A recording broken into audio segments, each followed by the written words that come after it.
বন্ধুগণ, আমার একজন ফ্রেন্ডের বাসায় আজকে বিষ্ণু পূজা গেছিলো, তো প্রসাদ দিছে। ভাবলাম প্রসাদ সবার লোক একটু দেখাই, শেয়ার করি, ভাল লাগবো। প্রসাদ দেখলে তো সবারই ভাল লাগে। চলো, আমিও খুলছি না এখন।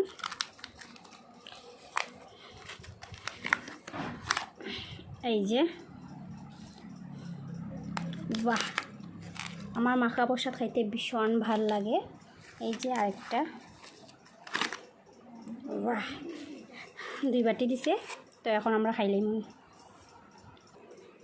ময়না, তুমি গ্লাস খাই লইছো, খাপ খাই লইছো। এলা প্রচাদ খাই না নি এখন? এই এখন প্রচাদ খাইবা? হ্যাঁ, এটা করেন না, প্রচাদ খাইবা নি?